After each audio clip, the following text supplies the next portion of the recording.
The room is quiet, the air heavy with the fading light of a sinking sun.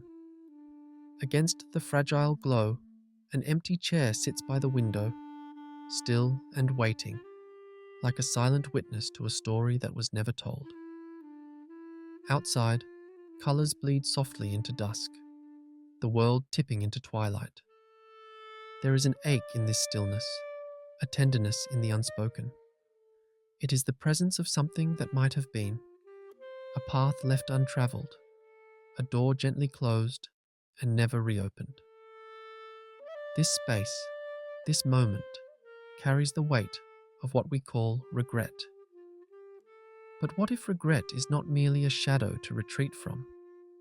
What if within its quiet ache lies a strange beauty, a delicate illumination of our own depths? We often fear regret as a wound, a mark of failure or loss. Yet, it lingers, whispering of roads not taken, of futures imagined and lost. It is a paradox, a pain wrapped in mystery, a longing that feels like a friend in disguise.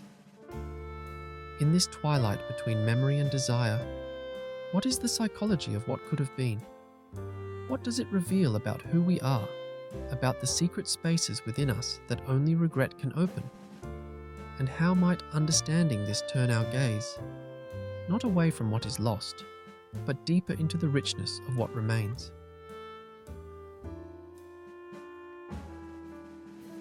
Regret is often perceived as a simple shadow, dark, unwelcome, something to shake off or forget. But beneath this surface, it reveals a deeper contradiction. It wounds us even as it teaches us.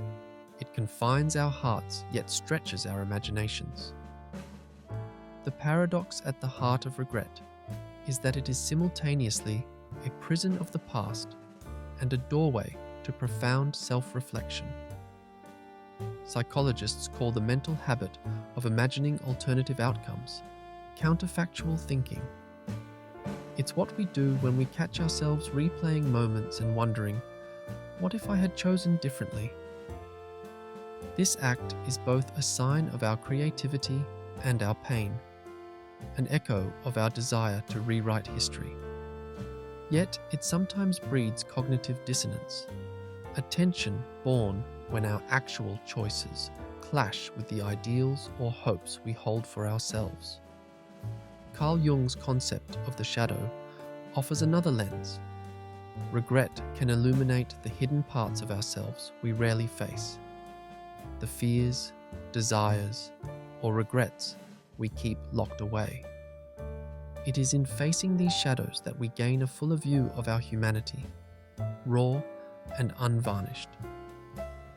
This psychological framework shifts regret from a mere feeling of failure into a space for introspection.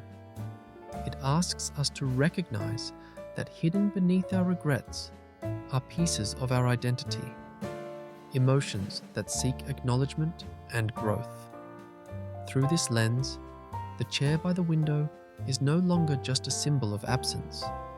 It becomes a mirror reflecting the inner landscape of our choices. Our hearts carry these echoes, these tales of what might have been, not only as burdens, but as subtle reminders that our lives are woven from both presence and absence. Regret, then, is not merely a sigh for a closed door, but the gentle knocking of possibilities that calls us into deeper self-awareness and understanding.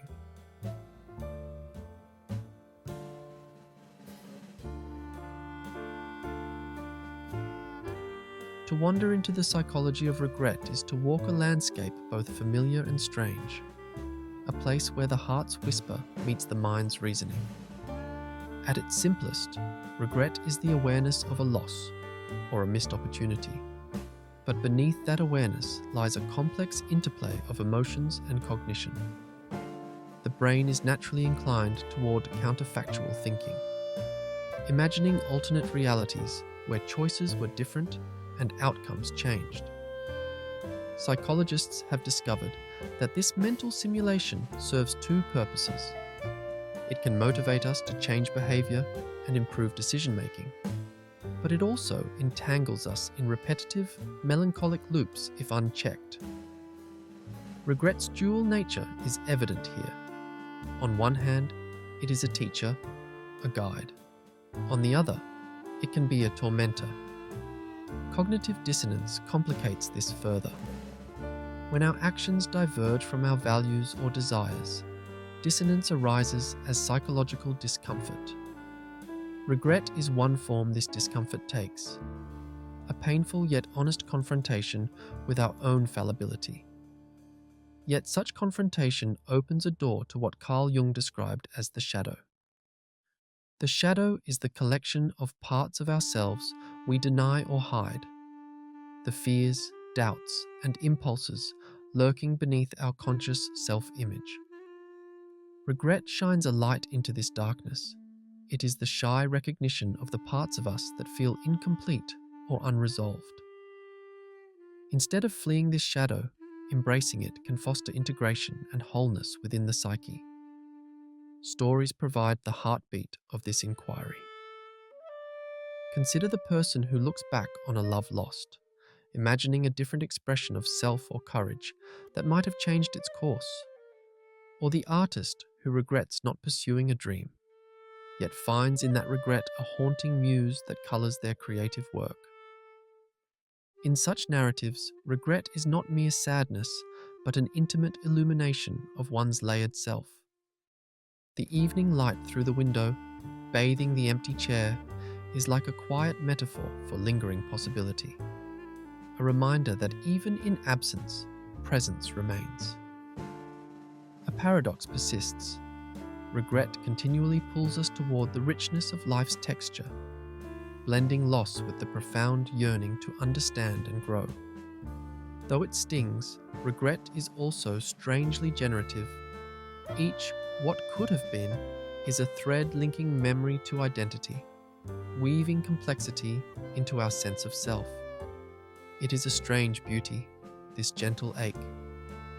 Through the lens of psychology and the language of metaphor, we can come to hold regret not as a burden alone, but as an invitation to deeper empathy, yearning, and ultimately, peace.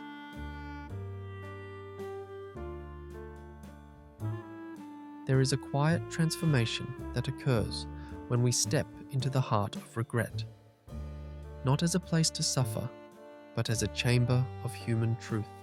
Understanding regret invites us into a space beyond judgment, where vulnerability is not weakness, but a revealing light. The familiar sting softens, allowing us to touch the paradox at its core. Regret is an expression of care, an echo of our wanting to live more fully and truly. When we recognize regret as a form of love, for ourselves, for moments lost, for possibilities we once dreamed, we begin to see it as a vital thread in the tapestry of our lives. This acceptance moves us gently from being captive to regret into being companions with it. It is no longer a shadow to battle, but a part of our interior landscape that carries our stories, our growth, and our humanity. In this light, the empty chair by the window becomes profoundly intimate. It is the space where memory and hope quietly converse, where what was and what might have been hold hands in delicate balance. To hold this balance is to hold our own complexity, the beauty and the pain, the light and the shadow.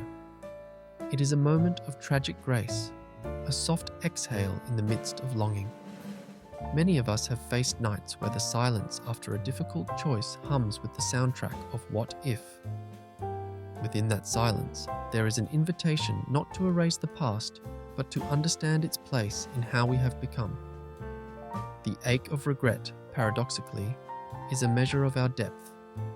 It signals that we have loved, risked, and lived. Accepting this feeling is a way to be more fully present with ourselves, with our histories, and with what is yet to come. It is here that regret loses its harsh edges and becomes a gentle companion, a quiet teacher whispering of resilience and grace. The journey through regret is not linear nor neat. It is a winding path that bends and dips where moments of sorrow and beauty intertwine. Yet, it is in the willingness to remain attentive to this tangled feeling that healing begins, not in forgetting, but in embracing the profound beauty of our imperfect, unfolding stories.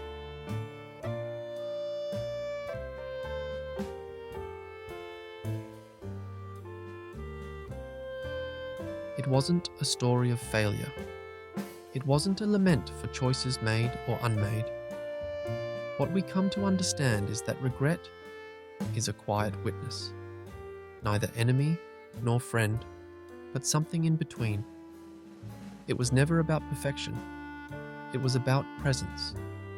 The empty chair facing the fading sunset no longer signals absence alone, but stands as a testament to all that life holds, the intersections of loss and possibility, the dance of shadows and light within us. Each whisper of what could have been is a gentle hum of our complexity, a reminder that to live is to be caught in the tension between desire and reality. When we hold regret with tenderness, we uncover the deep beauty woven through our mistakes and longings. It is a beauty not gilded with certainty, but softened by time and understanding, a reflection of the intricate weave of human experience. The paradox remains, but it no longer divides or diminishes. Instead, it becomes a lullaby of the heart, a quiet invitation to be here, fully, with all that we carry within, to see regret not as a chain, but as a thread in the fabric of our being. And in that seeing, to find a strange, bittersweet relief. There is no final answer, no neat destination, but there is presence, present with the shadows, present with the light, present with what was, what is, and what might have been.